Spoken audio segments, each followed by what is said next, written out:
Vous n'imaginez pas combien nous sommes heureux de vous revoir. Vous étiez un petit peu plus nombreux derrière vos écrans.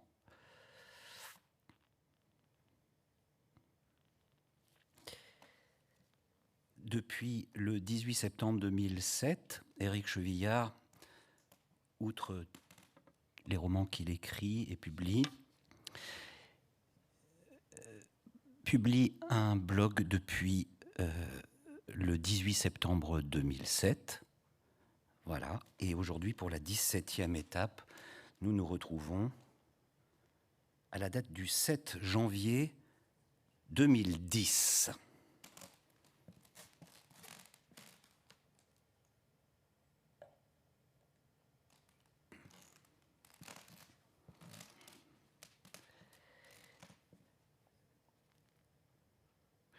La littérature questionne sans relâche l'étrangeté d'être au monde, l'impossibilité de l'amour, l'angoisse de la solitude et de la mort, autant d'expériences que l'on croit de ce fait universelles, alors que, me dis-je soudain, d'Essillé, elle distingue justement l'écrivain des autres hommes pour lesquels tout roule et coule de sources et qui vont, dans les livres, se donner à des frissons à peu de frais, ou d'un aqueduc sauté dans le vide, attaché à un élastique, et c'est la même chose.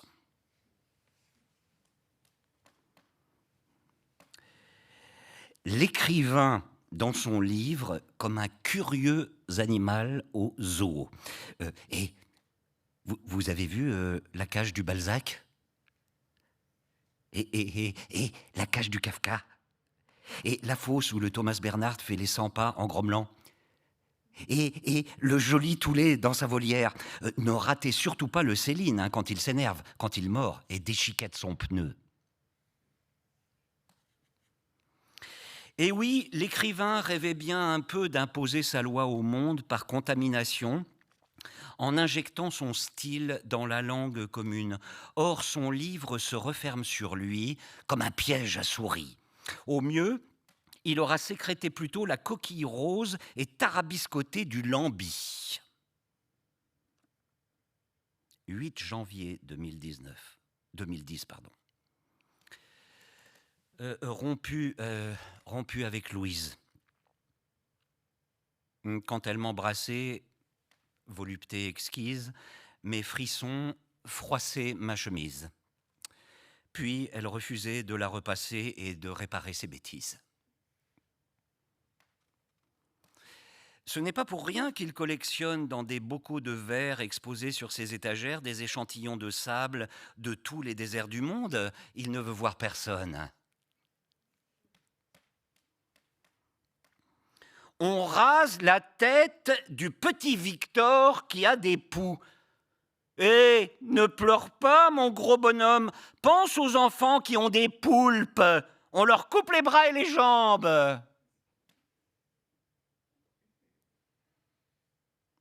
9 janvier 2010.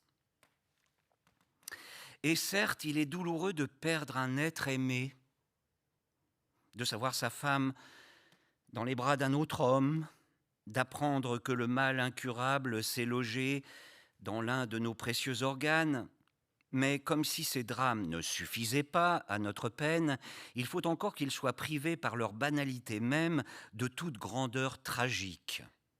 À l'instar du rhume ou de la carie, inscrits de même dans le programme de chaque existence, et que l'on ne puisse donc en retirer au moins par compensation le sentiment de notre singularité marquée du sceau d'un destin exceptionnel. Ces larmes d'humiliation redoublent nos pleurs. Mais comment peut-on dire de la photographie qu'elle est l'art de l'instant ? L'art de l'instant. Notre appareil n'est ni du voyage, ni de la fête. Il ne saisit jamais que le prochain visage de notre nostalgie.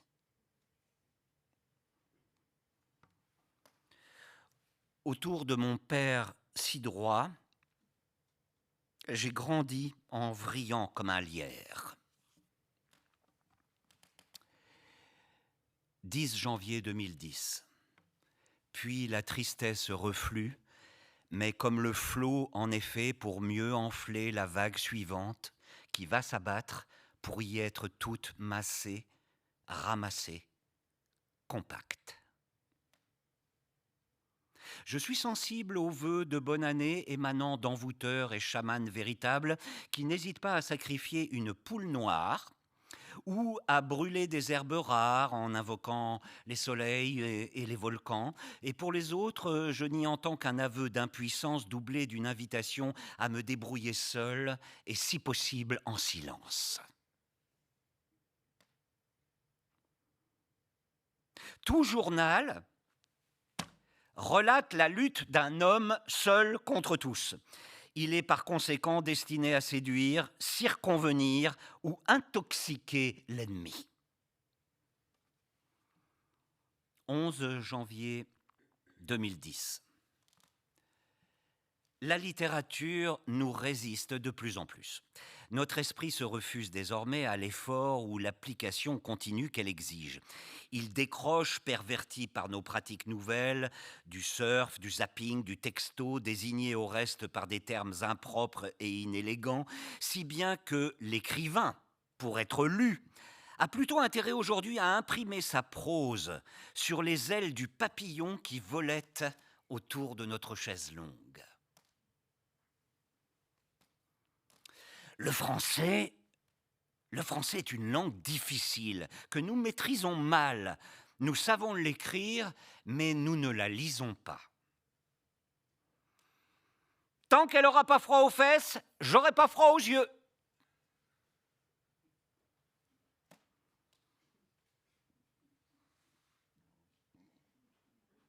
« 12 janvier 2010. Échec et maths !» s'écria-t-il, et il est persuadé d'avoir remporté la partie, alors que mon fou, dans son dos, après avoir lacéré mon Kandinsky, est en train de manger son chat. Puisque nous tenons son livre entre les mains, c'est donc que l'auteur est parvenu à le finir, ce qui bêtement tue d'entrée le suspense qui constitua pourtant tout au long de ses rédactions son principal intérêt.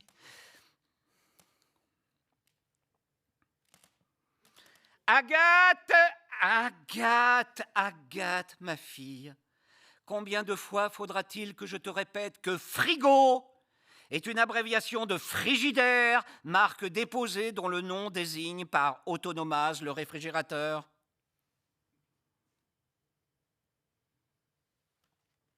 « 12 janvier 2010. Je suis aussi un fin psychologue. Voici ma dernière théorie.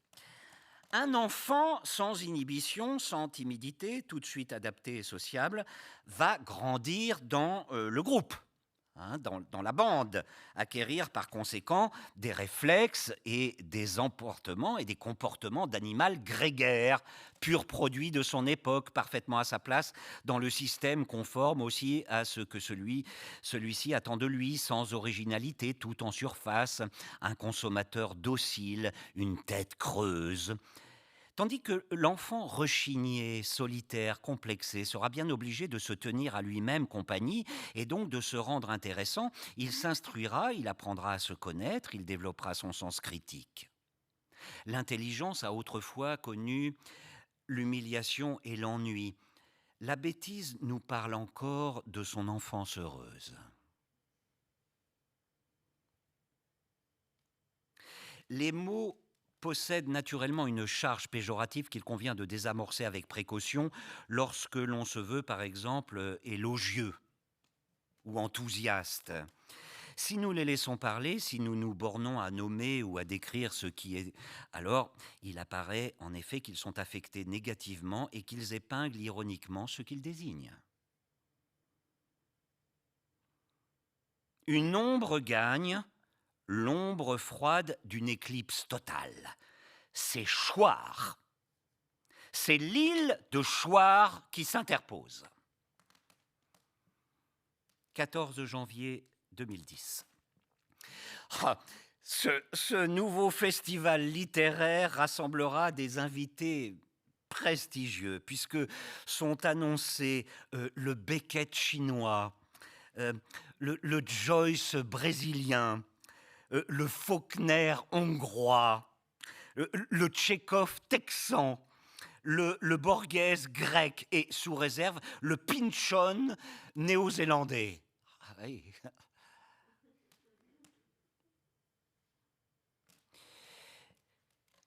J'essaie de m'ouvrir à toi de mes soucis, mais déjà il s'était juché sur l'échelle de l'univers et du temps cosmique, et de là-haut raillé mon éphémère, misérable et tracassée petite personne. Si pourtant tu choisis le tigre, ton suicide ne sera pas tenu pour un pathétique appel au secours.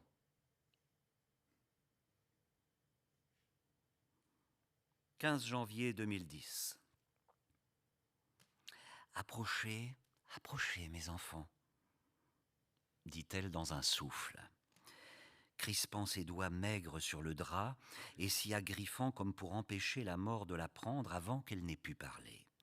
Approchez, mes chers enfants, il est temps pour moi de me délivrer de mon secret. Il y a 12 ans, oh mon Dieu, j'ai la suite dans Choir. Édition de minuit, 271 pages, prix conseillé 19,25 €.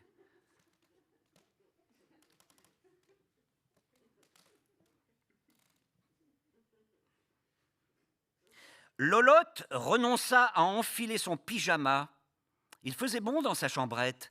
Elle s'étendit nue sous la couette qu'elle repoussa en s'endormant d'un geste machinal, découvrant son dos jusqu'à la naissance des fesses. Dehors, dans la nuit, Jacqueline Bou, dit Le Frelon, pervers polymorphe et multirécidiviste en cavale, prenant appui sur les corniches et les balcons, grimpait avec une vivacité de singe le long de la façade de l'immeuble. La suite dans Choir, édition de minuit, 271 pages, prix conseillé 19,25 €. Je poussai la porte. La lumière était rare, et il me fallut quelques secondes pour comprendre ce que mes yeux voyaient. L'effroi me glaça les moelles. Au beau milieu du salon, l'abbé, l'unijambiste et le pangolin. Oui, le pangolin, tiens, 2010. La suite, dans Choir, édition de minuit, 271 pages, prix conseillé 19,25 €. Je poussai la porte, la lumière était rare, et il me fallut quelques secondes pour comprendre ce que mes yeux voyaient. L'effroi me glaça les moelles. La suite dans Choir. 16 janvier 2010. Vos livres sont assommants, me dit-il. Moi, je songeais, hélas, pas assez, pas assez. On vient de me livrer ma statue exécutée selon mes directives, un bronze de 2 mètres, couché face contre terre, indéboulonnable.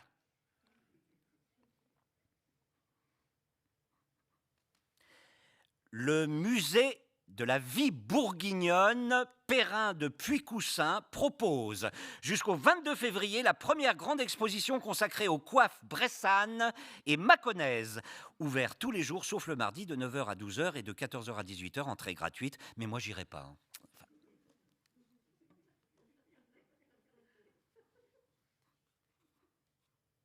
« 17 janvier 2010. Oh, le roux feuillage de l'automne, l'arc-en-ciel, l'averse de flocons, spectacle lassant de monotonie que tu me montres là, l'index pointé et toute vibrante. Ma pauvre Agathe, mais on voit bien que tu débarques.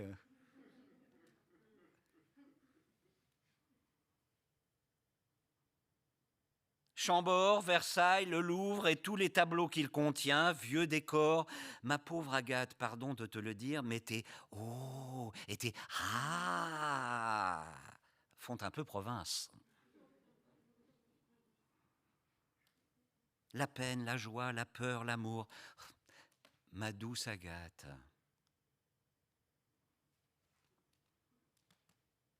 18 janvier 2010. Je suis traduit magnifiquement et superbement ignoré en 6 langues.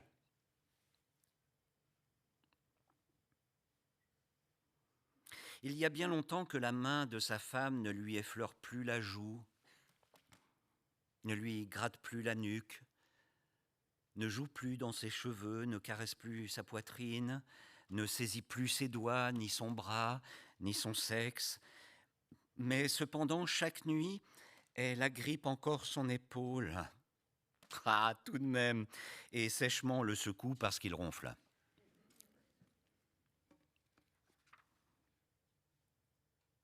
Mais tu peux bien pleurer, verser toutes les larmes de ton corps, ça ne te lavera pas les cheveux.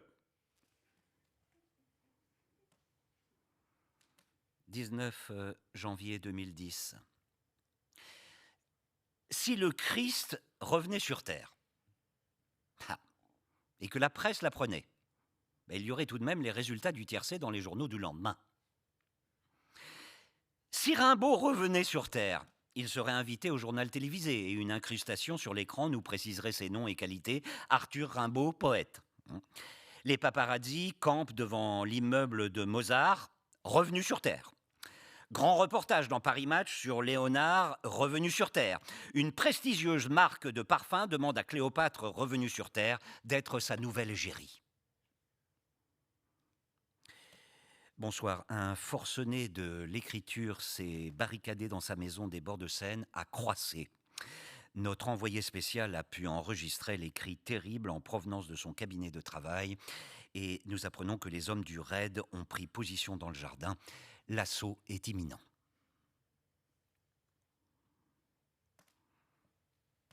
Notre époque est une cruelle épreuve pour les immortels, un mauvais moment à passer, un sale quart d'heure. 20 janvier 2010. Je suis allé en Mongolie, oui, j'ai vu un peu la Mongolie, Oulan-Bator, un coin de steppe. Et n'as-tu pas l'intention d'écrire puis de publier le récit de ce voyage? Ben oui, mais qu'est-ce que je viens de faire?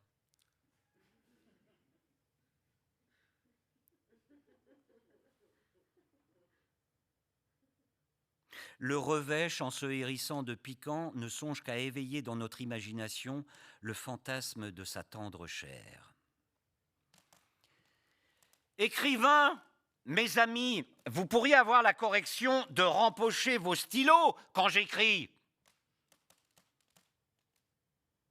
21 janvier 2009. Nous mettons au monde un enfant, nous le nourrissons, nous le baignons, nous le promenons, nous jouons avec lui, nous le berçons. Un jour, il passe ses petits bras autour de notre cou, il frotte son visage contre le nôtre.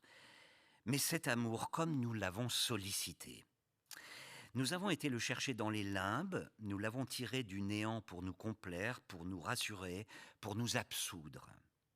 Comment cet enfant couvé, choyé, ne nous aimerait-il pas? Mais a-t-il le choix? L'amour filial est irrémédiable, atteinte première à notre liberté, première damnation, comme notre âme se tord en y pensant. Je suis né et la terre a continué de tourner. Quand le type qui venait de faire irruption dans ses bureaux sortit une arme et la braqua sur lui, le banquier poussa un soupir de soulagement. Ah, c'était donc pas pour un écrivain désireux d'obtenir un prêt. Ah. 22 janvier 2010. Je m'apprête à me lever pour danser. Oui, tenser et peut-être même morigéner ces deux adolescents dans le train qui ont poussé à fond le volume de leur musique et qui fument au mépris des autres passagers. Alors puis je me raisonne, je me ravise, j'ai été jeune et rebelle moi aussi. N'ai-je point passé l'été de mes 17 ans à travailler dans un champ de camomille pour m'offrir les 12 volumes de Balzac en Pléiade ?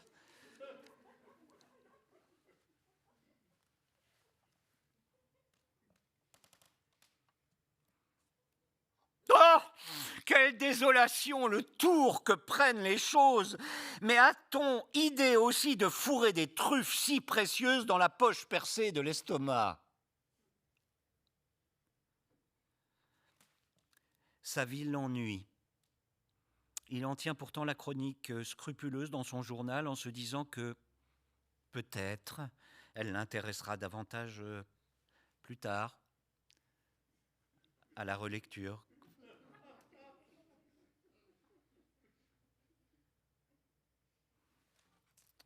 23 janvier 2010. Chaque matin, dans le café où j'ai mes habitudes, je l'entends évoquer pour une personne différente le décollement de rétine dont elle est présentement affligée et qui explique ce gros pansement-là sur son œil. Et une personne différente chaque matin qui feint la commisération et qui fondamentalement s'en moque autant que moi, mais avec moins de constance puisque je suis le seul à m'en foutre jour après jour, opiniâtrement, désigné par le sort pour incarner au nom de tous l'indifférence définitive du monde à son endroit. Jean-Paul Sartre louchait tant qu'il se croyait sincèrement en train d'écrire La nausée, alors qu'il recopiait en fait Antoine Bloyer de son camarade de banc Paul Nizan.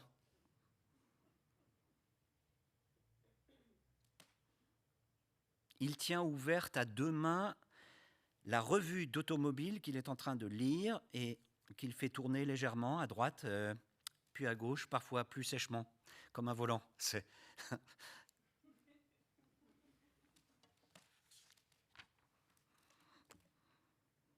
24 janvier 2010. C'est le risque du réalisme en littérature. Son personnage principal vient de lui claquer entre les doigts. Clac, crise cardiaque, à l'entame du dernier chapitre. Ha! Et rien ne le laissait prévoir. Hein. 3 pages plus tôt, il courait comme un lapin. 2 ans de travail foutu en l'air.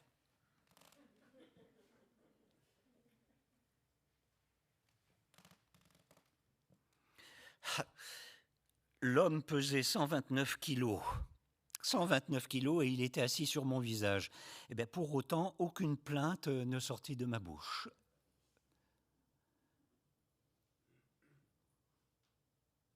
La justification viendra plus tard, pensons-nous. Tout sera additionné, calculé, tout sera su et tout sera dit.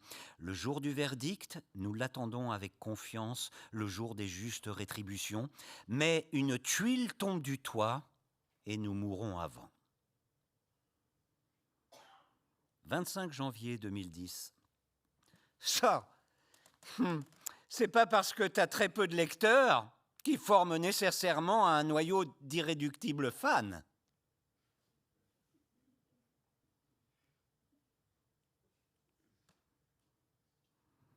Certainement la nature est bien faite. Ainsi, quand la vue de l'homme décline, son corps aussi se tasse, grâce à quoi il peut recompter sa monnaie sans se baisser. Le cancre aussi a fait des progrès, qui dormait près du poêle, là, qui dort maintenant près d'un convecteur électrique. 26 janvier 2010. Choir, édition de minuit. Bénéficie d'un excellent bouche à oreille, les dents arrachent les lobes.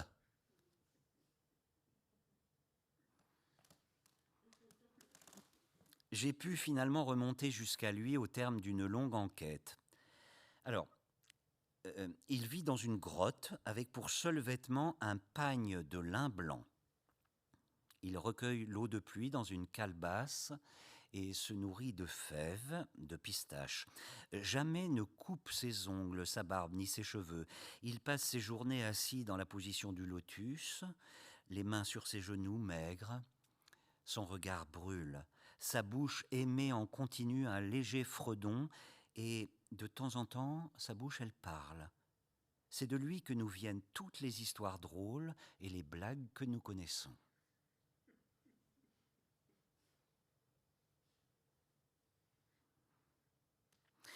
Si le chef de faux en écriture était considéré sérieusement par les tribunaux, nos prisons se rempliraient d'écrivains mal accordés, malsonnants, malhonnêtes. 27 janvier 2010. D'un autre côté, le port de la burqa empêche de fumer dans les lieux publics. Alors, il faudrait savoir ce qu'on veut, hein.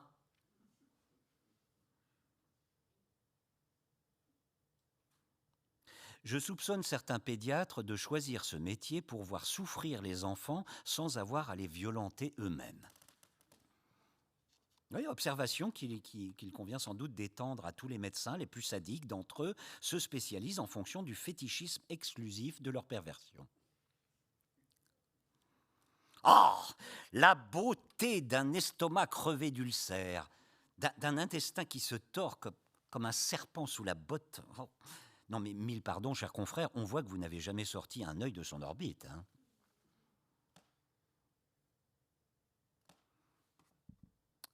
« 29 janvier 2010, 28 janvier, 29 janvier 2010. Je me demandais parfois comment tournerait ce journal lorsque je me trouverais confronté à de plus rudes épreuves que la parution d'un nouveau livre d'Alexandre Jardin ou d'Éric Chevillard, si j'observerais ou non le silence et je ne pouvais présumer de rien. Voilà au moins ce point de détail éclairci. L'autofictif voit une loutre, puis il enterre son grand-père et son père. Lorsque l'un de nos parents meurt, ce n'est pas, comme on le dit, une part de notre passé, mais bien plus cruellement tout notre avenir qui meurt avec lui, ne demeure au contraire que du passé. Je peux estimer que ma vie reste à faire, elle n'en est pas moins accomplie du point de vue de mon père mort. Elle est ce qu'elle fut de son vivant et ne sera jamais autre chose. De là ce sentiment amer d'un destin amputé, irrémédiablement privé de sa justification. Toujours à venir. Quelquefois, dans la rêverie vague, notre œil se pose sur nos jambes étendues, inertes, et c'est bien ainsi qu'il les voit, du bois, de l'os, un morceau déjà de notre cadavre. 29 janvier 2010. Erreur, grossière erreur, jamais tu n'aurais dû citer le grand poète en exergue à ton très mauvais livre. Le rossignol perché sur la baudruche d'un seul coup de bec fit éclater sa nullité bouffie.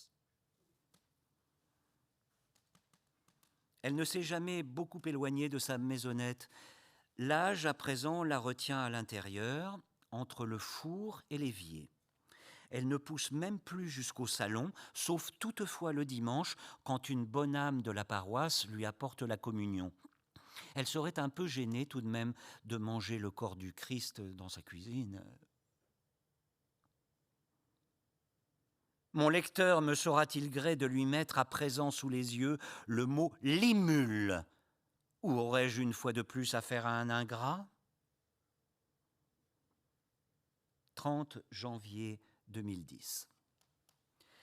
Écoutez, cher monsieur, cessez de vous croire autorisé à vous ventouser ainsi à ma personne à chaque fois que nous nous rencontrons au prétexte que nous avons un jour échangé quelques banalités au sujet du blanc manteau de neige qui recouvrait la ville. C'était surtout vous, d'ailleurs, qui aviez parlé. Ah, alors, bon.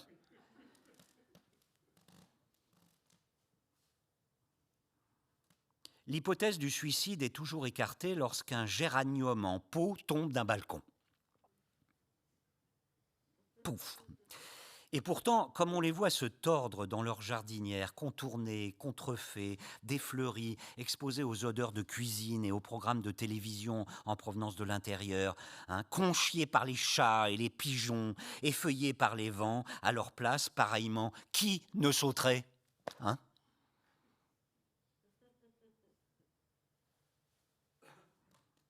Ils se battaient au couteau. N'écoutant que mon courage, je parvins à les séparer d'un coup de sabre. 31 janvier 2010. Son âme de rascal s'est envolée vers un paradis fiscal.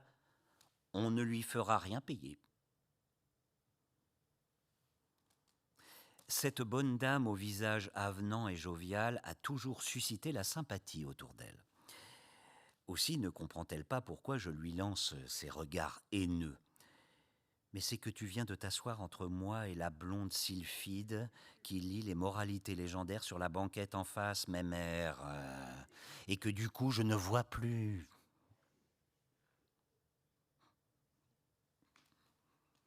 Puis, sciant la branche sur laquelle il est assis, « Ah ! Vous allez voir de quel bois je me chauffe !» 1er février 2010. Entre les tables de la librairie presque déserte, errent pourtant quelques individus fort tristes d'allure et de mine qui parfois hantent aussi les cimetières, sanglés dans leurs gabardines.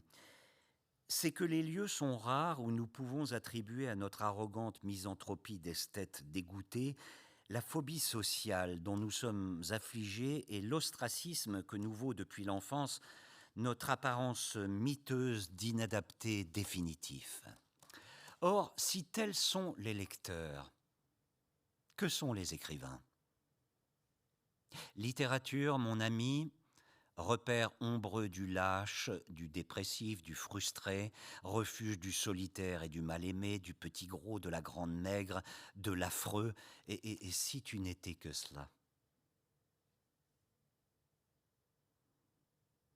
On me pardonnera ce petit accès de vanité, mais enfin, Federer ne m'a jamais battu au tennis. Hein ? Même des joueurs de la trempe de Nadal ou Murray ne peuvent pas en dire autant. Hein ? Que faire de lui ? Son venin est aussi une telle nacre. 2 février 2010. J'exécute, à la place d'Agathe, qui ne sait décidément faire que des traits et des points de la main droite ou de la main gauche sur la feuille ou sur la table, ces dessins d'enfants, des féeries en couleurs assez chiadées qui s'affranchissent de l'art classique tout en le citant subtilement et que nous joindrons plus tard à ces dossiers de candidature aux grandes écoles.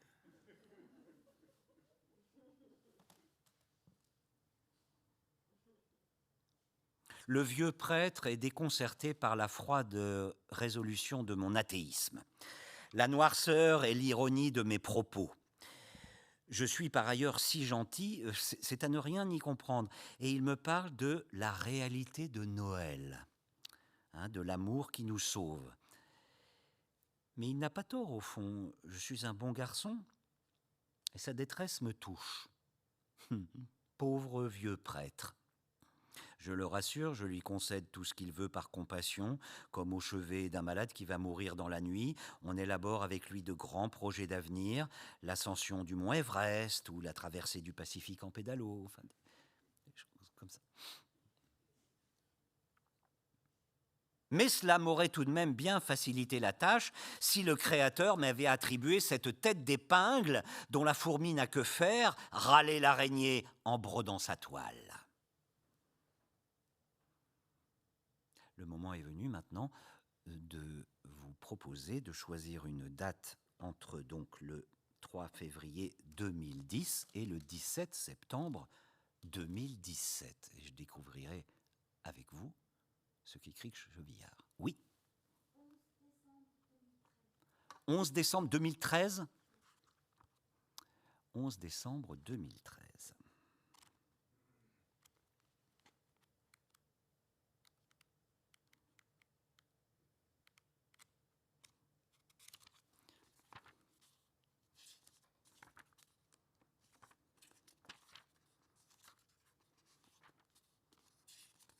« 11 décembre 2013.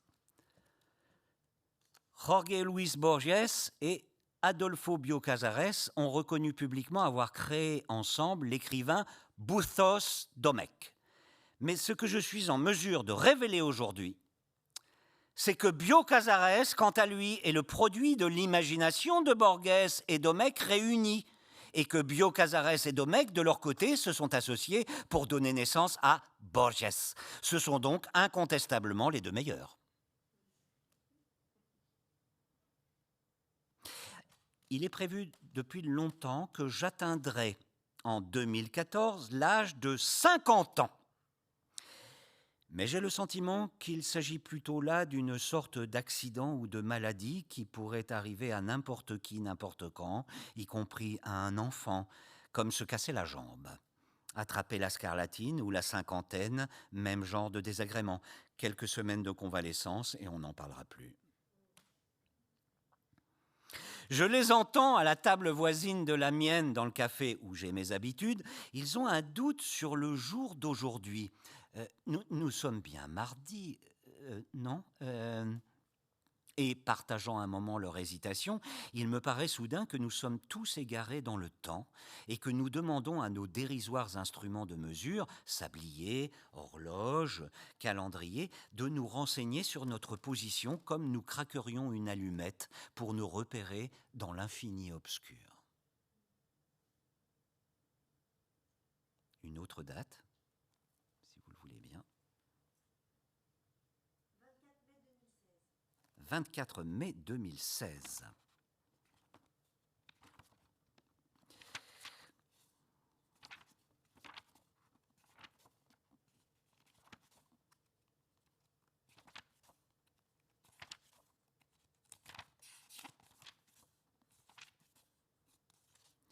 « 24 mai 2016. Faire passer un chameau par le chat d'une aiguille est une prouesse qui doit être relativisée, puisque l'on sait que la plupart des gens, par erreur, appellent chameau le plus svelte dromadaire. Multiplie la tâche immonde, tu auras l'élégant motif. Le génie de l'homme a-t-il jamais inventé autre chose que des machines à renverser les obstacles ? Son cerveau roule des pensées philosophiques qui se communiquent d'abord à son front de bélier.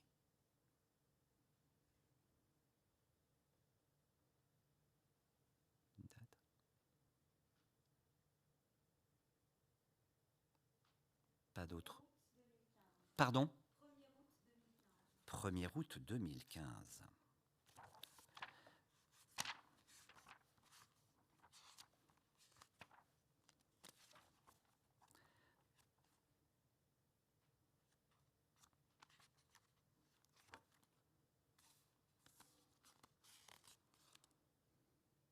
Cette date n'existe pas dans l'autofictif. Éric Chevillard devait être en vacances. Une autre date ?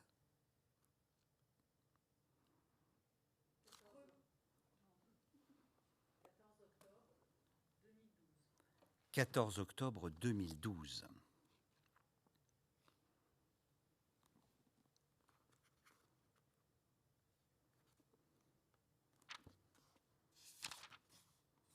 « 14 octobre 2012.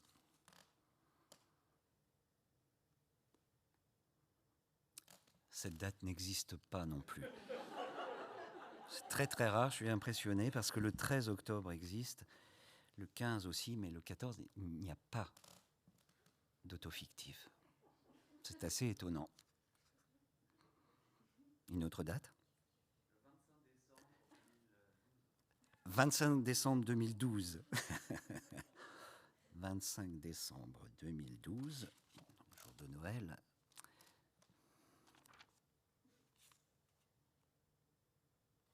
Oui. 25 décembre 2012. Cela semblera étrange, mais je crois n'avoir jamais écrit ce simple mot. Je n'en ai pas de souvenir, en tout cas, et je tiens cela pour la preuve suffisante qu'en effet, jamais je ne l'ai écrit. Car je m'en souviendrai, il me semble, ce doit être si agréable de tracer ces lettres, d'inscrire ce mot. Ce doit être une sensation bien douce, inégalable peut-être, certainement comme il y en a peu. Alors je vais l'écrire maintenant, Puisque j'y pense en ce jour de Noël, je vais me faire ce plaisir, un peu égoïste, j'en conviens, mais je n'y résiste plus. Floconneux.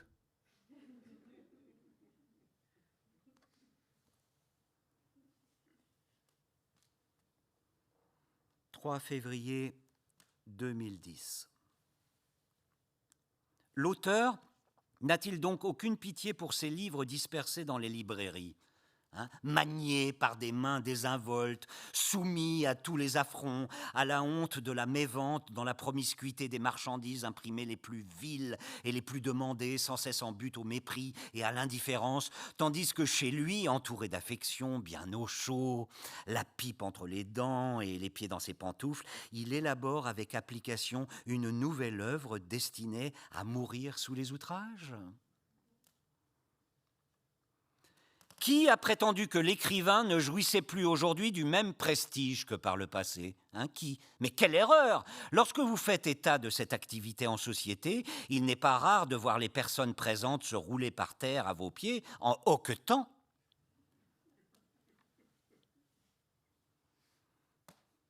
Bon, il reste certainement quelques livres qui n'ont pas encore été écrits. Mais ne nous berçons pas d'illusions. Nos chances de découvrir lesquels sont désormais infimes. 4 février 2010. Oh, lui, cette tête plate, le cheveu et le teint grisaille, l'œil éteint. Je suis prêt à parier que c'est un romancier et que ces personnages se reconnaissent à leur long nez frémissant, à leurs yeux d'un bleu de lagon et à leur chevelure flamboyante ou crinière noire de jais. Petit rituel d'appropriation maniaque, j'inscris depuis toujours dans les livres la date de ma lecture. Le récit de ma vie pourrait donc se lire très linéairement sur les rayonnages de ma bibliothèque si l'ordre de celle-ci n'obéissait à d'autres classements. Par époque, par pays, par auteur, qui dynamite ma propre chronologie et éparpille mon être pulvérisé dans le temps et dans l'espace.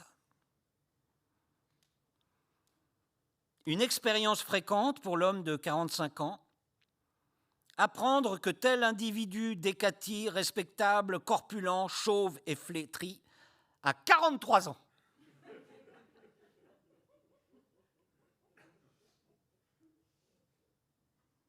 « 5 février 2010. Il a plusieurs cordes à son arc. Du coup, la flèche lui a transpercé le pied. Il faut une certaine audace pour s'asseoir sur un banc où se trouve déjà quelqu'un. C'est un peu se glisser dans son lit. Aussi accepte-t-on dans un premier temps de n'en occuper qu'une extrémité, au bord du vide.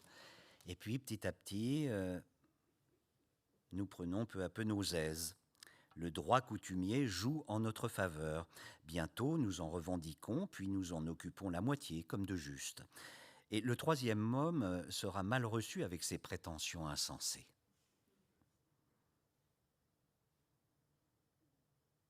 La belle Lassa, Mano Solo, Philippe Séguin, Éric Romer, Roger Pierre, George Wilson, Salinger, 200 000 Haïtiens et mon père, embarqués dans le même convoi funéraire.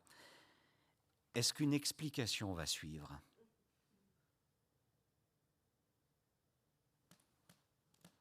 « 6 février 2010. Nous nous sommes défaits de nos vieux réflexes machistes.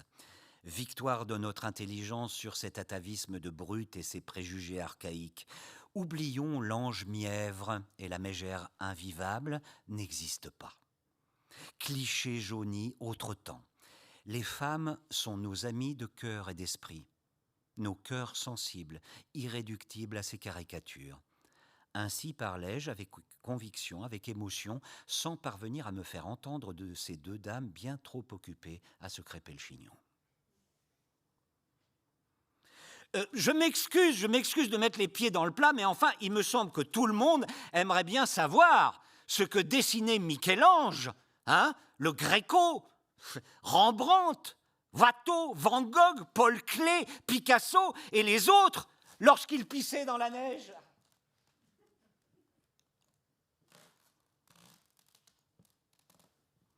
« 13 coups de couteau, de multiples coups de pied dans les côtes, et le visage est finalement la mort par strangulation. L'assassin s'en tient depuis le début à sa ligne de défense. La victime était consentante. Il m'a aguiché avec ses airs de bon vivant. »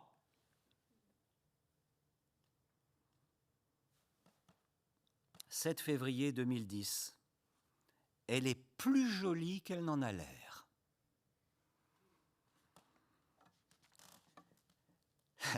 Tata Nounou. Allez, au dodo. Agathe. Eh ben, on n'est pas couché, ma brave Henriette. Dois-je vous rappeler que le dernier dronte a été abattu à la fin du XVIIe siècle par les colons hollandais de l'île Maurice? La pizza chaude et son carton plat échangent leurs molécules pendant le trajet. À l'arrivée, un conseil, mangez la boîte.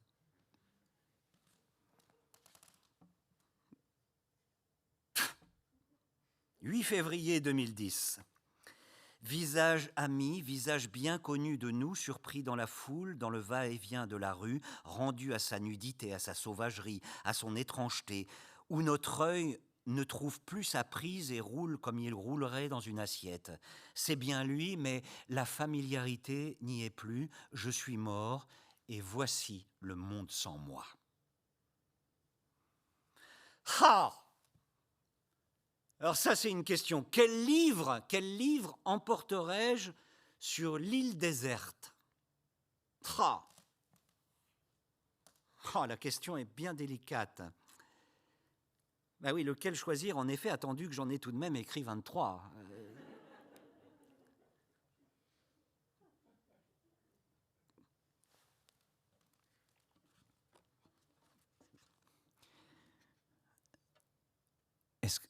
Est-ce que tu m'aimes? Non. Non, mais ma question n'appelait pas de réponse. 9 février 2010. Oh, petit bonhomme, mais vas-tu enfin laisser la baleine tranquille? Dois-je te rappeler que tu ne redoutes rien tant que de prendre du poids et que tu n'as plus faim après 2 pommes de terre? Mes confrères parviennent presque tous à écrire des livres sans animaux. Ah oui, pas un éléphant, pas une puce. À peine quelquefois un pauvre chien qui se glisse par une embrasure, qui reçoit un coup de pied, puis se retire en geignant dans un coin. Mais non, mais comment font-ils? J'admire le travail, cette éradication totale de toutes les espèces qui nous disputent indûment notre territoire. Chasseurs, pêcheurs, braconniers, trappeurs et dératiseurs, laissez donc plutôt œuvrer les vrais professionnels, les romanciers. Mais comment font-ils? Pour ce qui me concerne, la page blanche est une invitation à tracer le mot tamanoir. S'ils se refusent pourtant, j'y mets d'abord une fourmi, et ça ne rate jamais, il vient aussitôt sous ma plume.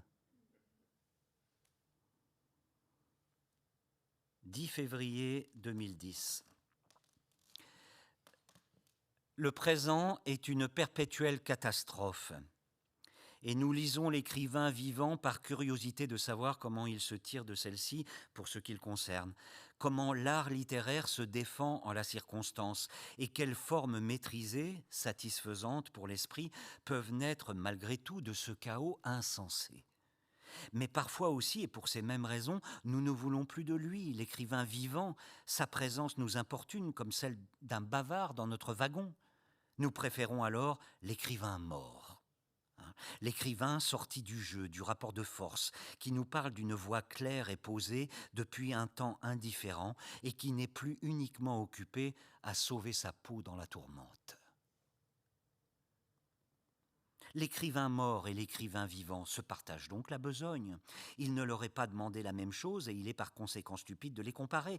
Mais dès que son cœur s'arrête, notons-le encore, celui qui fut un bon écrivain vivant fait un excellent écrivain mort. La raideur cadavérique offre de bien meilleures prises et l'immobilité du défunt facilite également sa manipulation. Voilà surtout pourquoi, en bonne logique, nous préférons attendre la mort du poète pour le porter en triomphe. 11 février 2010. Vous surfez magistral sur la vague du progrès. Quel muscle et votre œil étincelle. Puis soudain, dans votre dos, ça gronde. Une ombre vous coiffe et vous voilà rincé par la vague suivante, renversé, ridicule. Non mais moi je me plierais sans difficulté à la règle d'une vie monacale. La cellule blanche, si calme dans les vieux murs, la répétition des jours, le tour du cloître en boucle infinie. Non mais ça me va, ça me va. Comme il est évidemment hors de question pour moi d'assister aux offices, je profiterai de ces heures dérobées pour courir dans le parc fleuri avec ma compagne et ma fille. Ça me va, ça me va. Le trapèze glissa entre les doigts de la jeune acrobate. Un cri monta de toutes les poitrines. Elle allait s'écraser sur la piste au terme d'une chute de 15 mètres, et puis non, je la sauvai in extremis en fermant les yeux. 12 février 2010. Le débat sur l'interdiction ou non de la burqa, à défaut de soulever une question réellement cruciale, puisqu'il semblerait que quelques centaines de femmes seulement soient concernées, est intéressant en cela qu'il piège notre bonne conscience ordinairement si sûre d'elle et qui tout à coup ne sait plus quelle liberté défendre. Le droit pour chacun de s'accoutrer à sa guise ou la nécessité d'affranchir les femmes de ces archaïsmes religieux dégradants, inadmissibles dans une démocratie moderne. Alors nous sommes bien forcés de choisir une liberté contre une autre. Cruel dilemme, Et l'on voit s'affronter de vieux amis qui croyaient partager le même idéal et combattre le même ennemi. Ça se complique, soudain, toutes ces nuances-là. Et paradoxalement, cette controverse recoupe presque terme à terme le sempiternel débat sur la prostitution. Des prostituées sont exploitées, vendues, soumises, esclavagisées. D'autres revendiquent haut et fort leurs conditions et entendent bien user de leur corps comme bon leur semble. Mais si la sincérité de ces dernières ne fait aucun doute, rétorque-t-on aussitôt, leur choix prétendu n'est-il pas conditionné en réalité par un contexte qui le biaise et l'invalide? Autant de considérations rebattues et soufflées qui bruissent désormais autour du voile intégral comme de la mini-jupe.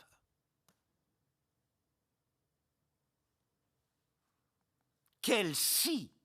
Nous ne nous lassons décidément de rien. Aurons-nous droit un jour à l'innocence d'une pensée libérée de la paraphrase? Sous la vieille écorce, l'amande fraîche d'un monde nouveau? Ou choir encore? Éternellement choir, édition de minuit, prix conseiller 1925. 13 février 2010.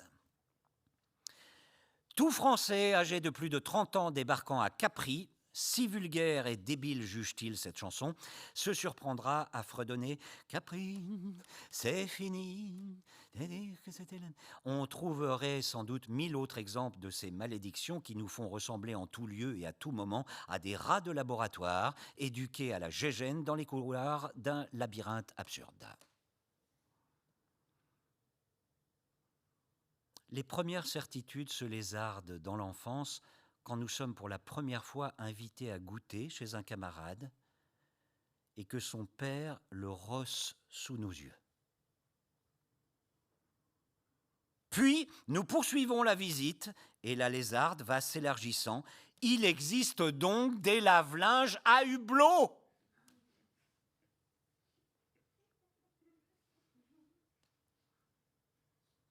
« 14 février 2010. Nous craignons, non sans raison, que les sinistres mises en scène du cinéma pornographique ne dévoient la sexualité des adolescents. Ah, heureux temps jadis, où es-tu, belle innocence, quand les leçons de choses nous apprennent la vie et que nous nous instruisions bien suffisamment sur ces matières en regardant la truite étreindre la truite et Et le champignon dispersait ses spores dans le vent mutin. Et encore, si ce n'était que ça. Mais tous les codes du savoir-vivre sont bafoués dans ces productions. Ainsi, la jeune fille abusée par ce qu'elle y voit se persuadera ingénument que les convenances sociales et la bienséance recommandant de toujours recevoir l'artisan plombier en nuisette. On imagine trop bien la suite. Hélas, la truite étreindra la truite et le champignon dispersera ses spores dans le vent mutin.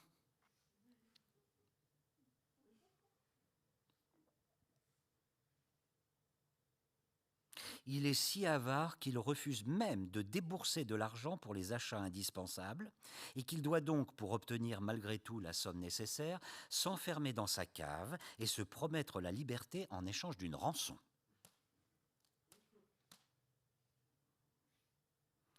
Avec une cruauté naïve, elle demande à ce gnome hideux et contrefait « Quel est le pire cadeau que vous ayez reçu pour la Saint-Valentin ?»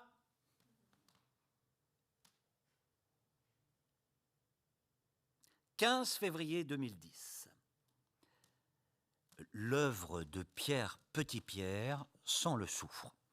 Favorable à l'inceste, à la délation, négationniste convaincu, très critique envers les nains et les aveugles, c'est un écrivain qui dérange. Il sera ce soir l'invité de l'émission littéraire et signera demain ses livres au festival La Plume Enchantée de Blaison entre 14h30 et 17h à l'essai stand 8.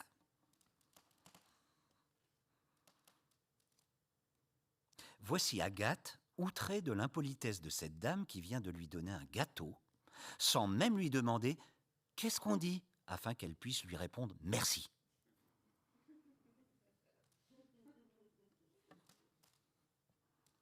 L'auteur à gros tirage est semblable à l'artiste des aires d'autoroute. Beaucoup de trafic, en effet, on s'arrête, on avale un sandwich au pain de mie, on va pisser, on jette un coup d'œil à l'épouvantable mosaïque et puis on repart. « 16 février 2010. Vu, c'est Pynchon, il était caché derrière Salinger. Encore un aveu, mais que serait un journal sans aveu? Je connais l'envie de meurtre. Tout importun qui bruit aux alentours de la table où j'écris, qu'il bruisse par la parole ou le marteau, je l'exécuterai. Séance tenante, s'il suffisait d'y penser. Un meurtre rapide, d'un coup, sans acharnement. Pas que ça à faire non plus. Autrui n'existe alors que comme obstacle. Abolissons ce gêneur-là. Telle est la seule pensée qui se forme dans la conscience solipsiste du tueur narcissique, du chien qui mange et de l'écrivain au travail. Honte sur toi, commère, quand tu apprendras au jour du jugement que tes bavardages ont ralenti la progression du 17e roman d'Éric Chevillard. Et que peut-être sans toi, si tu n'avais pas existé, ou si tu étais morte plus tôt, si tu étais morte à temps, il nous eût laissé, rends-toi compte, quelques phrases de plus. «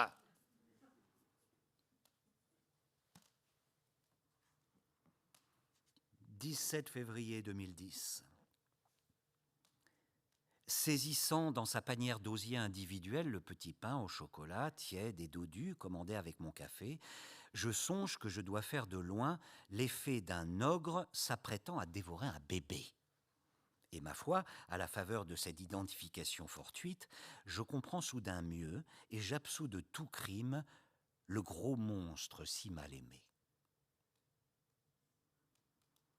À l'exception notable de quelques astronautes, jamais un homme ne s'est trouvé nulle part en situation irrégulière. Adieu les bugnes, les panoplies, les confettis au vent qu'on sème. Adieu Mardi Gras, c'est fini, d'ailleurs voilà. Maurice Carême. « 18 février 2010. Sans y penser, je pose ma tasse humide sur la page fraîchement écrite et elle y fait aussitôt son auréole. Et en la soulevant, je constate avec dépit que mon texte délayé est devenu illisible. Puis avec plus de dépit encore que cette aquarelle à l'encre noire, née du hasard et de la distraction, vaut 100 fois mieux que lui, fruit pourtant de ces heures de travail et de méditation où j'avais cru donner le meilleur de moi-même. Mon ennemi le plus acharné vient de mourir, me dit-on. Mon alibi est inattaquable, je faisais dire une messe pour sa prospérité. Car désormais, que vais-je devenir et comment vivre sans lui dans cette solitude, hein? Le chantier de l'écrivain est parfaitement silencieux. Nous avons la délicatesse de couper le son. Les voisins n'ont pas à se plaindre. Si pourtant, par inadvertance ou provocation, nous laissions alors vrombir tous les moteurs qui fonctionnent en même temps, nul doute, ils nous enverraient les gendarmes. 19 février 2010. Pierre Petitpierre occupe une place tout à fait à part dans le paysage littérature contemporaine, à l'instar de presque tous les autres écrivains en somme. S'il faut en croire la critique journalistique de laquelle nous pouvons déduire donc qu'il forme indistinctement dans un coin de ce paysage désert une masse uniforme.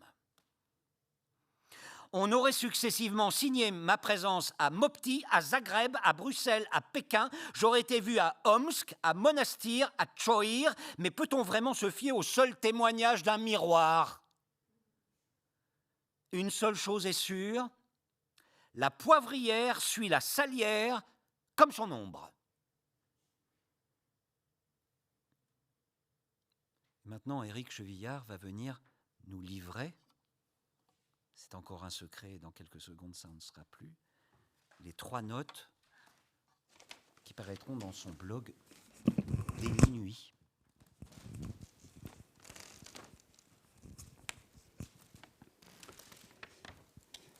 Hier soir, à la Maison de la Poésie, crinière hérissée par le vent de la course, Christophe Brault a parcouru de sa foulée féline la 17e étape de son marathon autofictif.